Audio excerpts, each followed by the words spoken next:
Today is the next to the last week of this sermon series I've been doing since Easter about resurrection appearances. We've covered two in Mark and two in Luke, and one in Mark, and this is now the second one that we're coming to in John's Gospel. And next week will be the conclusion of this series, and it's actually Ascension Sunday as well as Memorial Day next Sunday. This passage of recorded Jesus' resurrected appearances is in John's 21st chapter of his Gospel, and I'm sharing with you the first 14 verses of this 21st chapter. Let us share together the teachings of Holy Scripture. After these things, Jesus showed himself again to the disciples by the Sea of Tiberias. And he showed himself in this way. Gathered there together were Simon Peter, Thomas, called the twin, also known as the doubter, Nathanael of Cana of Galilee, and the sons of Zebedee, and two others of his disciples. Simon Peter said to them, "I am going fishing." And they said to him, "We'll go with you." They went out, got into a boat, but that night they caught nothing. Just after daybreak, Jesus stood on the beach, but his disciples did not know that it was Jesus. Jesus said to them, "Children, you have no fish, have you?" And they answered him, "No." He said to them, "Cast the net to the right side of the boat, and you will find some." So they cast it. And now they were not able to haul it in because there were so many fish. That disciple whom Jesus loved, which is John, said to Peter, "It is the Lord." When Simon Peter heard that it was the Lord, he put on some clothes, for he was naked, and he jumped into the sea. But the other disciples came in the boat, dragging the full net full of fish. For they were not far from the land, about 100 yards off. When they had gone ashore, they saw a charcoal fire there, with fish on it and bread. Jesus said to them, "Bring some of the fish that you have just caught." So Simon Peter went aboard and hauled the net ashore full of large fish, 153 of them. And though there were so many, the net was not torn. Jesus said to them, "Come and have breakfast." Now none of the disciples dared to ask him, "Who are you?" because they knew it was the Lord. Jesus came, took the bread and gave it to them, and did the same with the fish. Now this was the third time that Jesus appeared to the disciples after he was raised from the dead. May God add God's blessing to the reading of the Word. A couple months ago at Christian Men's Fellowship, our guest speaker was Jim Abraham. I first knew and met Jim Abraham as a teacher at Highland High School. He was also the student council representative, faculty representative, and I was a member of the student council. Got to know Jim through those days, but Jim's really known for the work that he did at our historic Paramount Theater in Anderson. When Jim was telling the men gathered there the night he was with us all the stories of how the whole restoration of the Paramount took place and the continuing issues that took place, Jim always said that when he got with a contractor, they would meet for lunch. And Jim did all his business over lunch. We all kind of giggled at this concept because by the 8th or 9th time when Jim said, "Oh, well, such and he'd say to them, well, let's have lunch. They would take care of business while they would eat. But isn't that amazing how gathering together around a table and eating a meal together can form a bond, a fellowship. How it brings people together. How it resolves differences and creates a sense of familiarity and comfort and a dialogue. Oh, if we could get the Republicans and Democrats to sit down and have a meal together, right?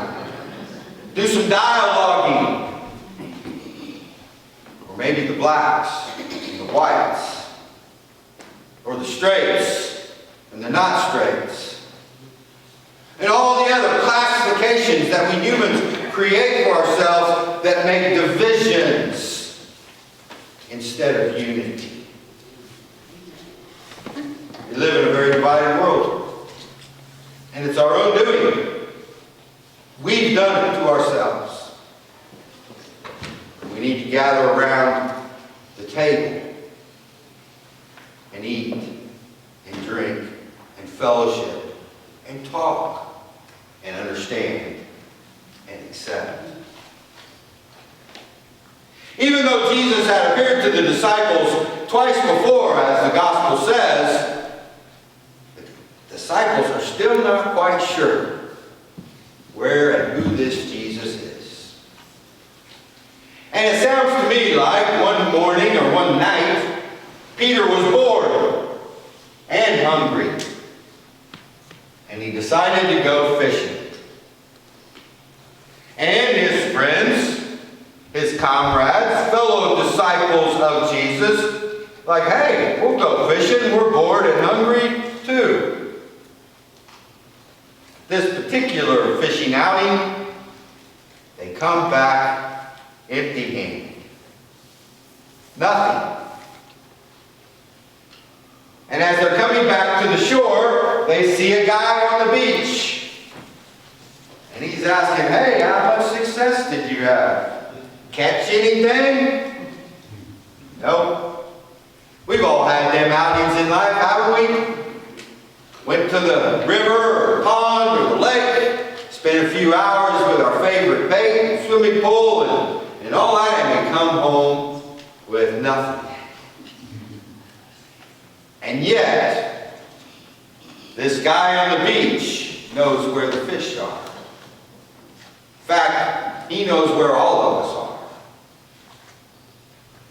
And he tells them where to cast their net. And they have blessings that are overflowing. It's an analogy for how it works with God in life. That when we do what God tells us to do, we find happiness and contentment and blessings beyond our ability to express. And when we don't, our nets are empty. And isn't it amazing that God gives us that choice? You want happiness? Here it is. You just got to conform your will to mine. Oh, you're not able to do that? Well, good luck. You're going to struggle. You're going to find difficulties. Your nets are going to be empty. And this all takes place around a charcoal fire that Jesus made as they come ashore. You know, something that our family does a lot is we'll go over to somebody's house and we'll build a little fire in the backyard. We'll sit around and make our little marshmallows and s'mores. And we'll talk about life. And we'll talk about the issues of life. Talk about what the kids are going through and what the grandkids are going through. And again, it's a time of fellowship, of dialogue, of communion, of camaraderie, of coming together. And that's what John tells us is all about Jesus. It's that dialogue of life. It's the conversation we're having with God and not with ourselves. And we find in those conversations. Food, nourishment, the things we need, and the blessings that come from heaven above.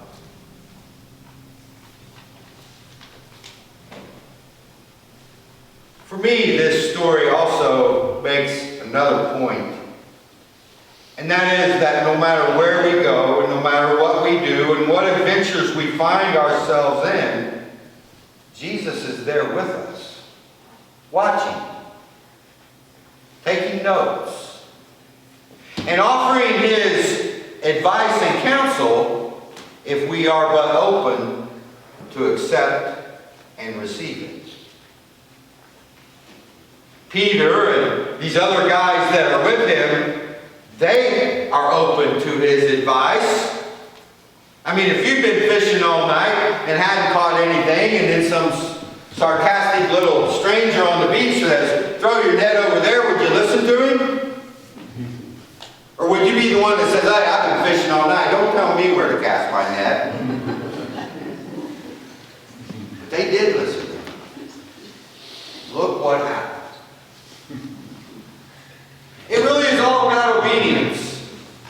It's really about taking your will to serve the greater will. And it's one of the hardest things for us humans to do because we like to be in control. We like to feel like we are in charge of our own destiny. And we certainly don't like to be put outside of our comfort zone.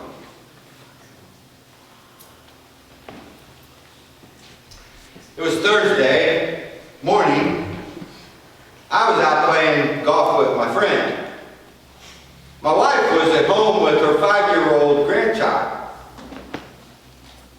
And her and the grandchild decided they would go for a walk. Now, normally when Sherry goes for a walk to the wood, she goes through the woods, down the Walbridge, down to the river. But for some unknown reason to her, she decided to go the other way and went north on that long lane and turned on to Hampton with her 5-year-old grandson.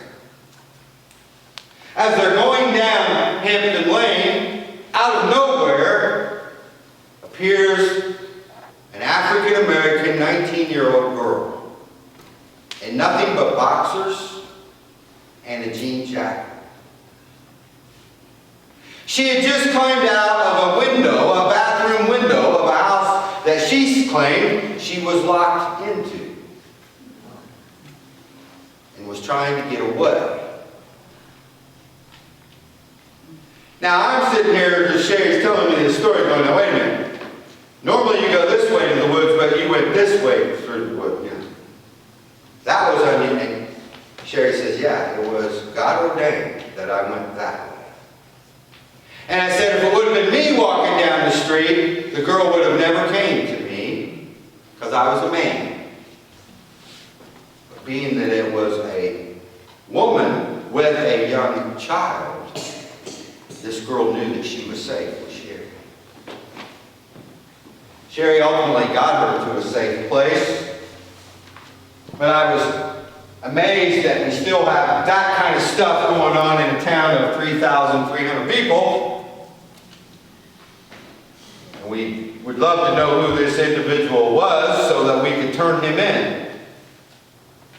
But that's not what the 19-year-old wanted, because she was afraid that that would cause her more trouble. Sherry could have walked on by.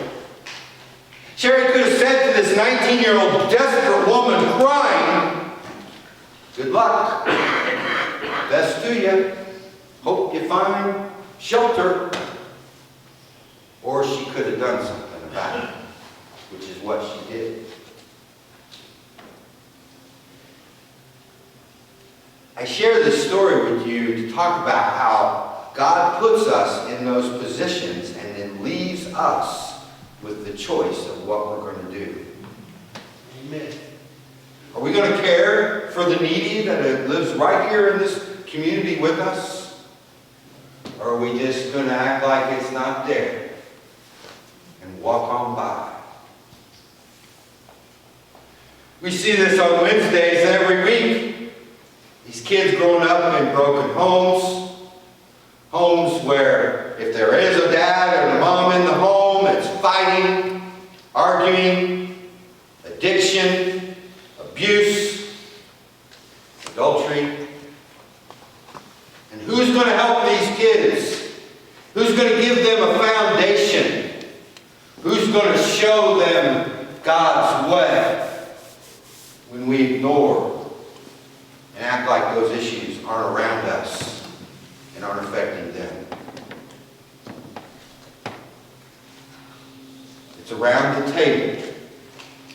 It's the gathering of people where we find this kind of love and acceptance. Or it's at least where we should find it, right? It's around the fires of life that we begin to understand what it's like to walk in somebody else's shoes and go through their experiences with them and love them and accept them and offer them nourishment for life.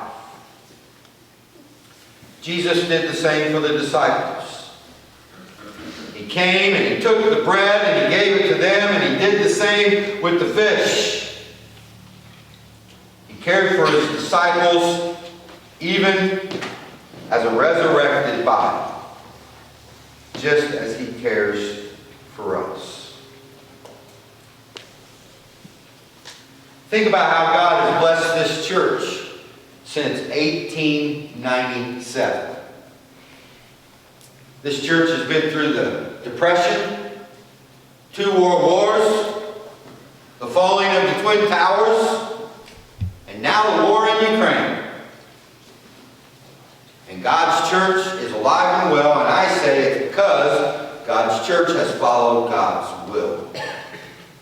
And the same is true for each of us as individuals. We can find these blessings that God so abundantly wishes to give us if we but follow His will for our lives. Cast our net where He wants us to cast our net. Do His love and His grace and acceptance, just as He did for the woman at the well, or the guy who was blind, or deaf, or with leprosy, or even the criminal on the cross, that He said, "Today you will be with me in paradise." That's the way God loves us. And that's the way God has asked us to love each other. For me, that's the real goal for Christianity in 2022. The church and Christianity has come to be known as a very judgmental organization and institution, closed-minded, very classified, all the things that it's not supposed to be. And it's time for the church to exhibit the same love that it has received from God above to the world around it. And it starts with us. We can be like Peter, or we can be like the doubting Thomas. Or we can be like the other followers that said, "You know what, that movement's over now. We're going to go on and go back to the ways of the world." You know, looking out for number one. Grab for the gusto. Who's that human being over there? Oh, it doesn't matter. They're lower than us. We don't have to love them, even though God loves them and Jesus died for them. You see, even in a spiritual form, Jesus is here, right here, around this table. He's passing His love to us, and He's asking us to pass that love to each other.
Worthy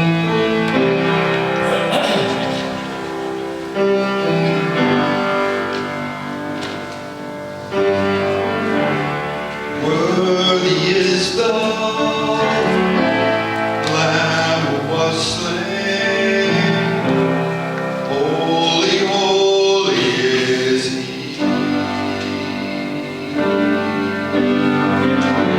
Sing a new song to Him.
unto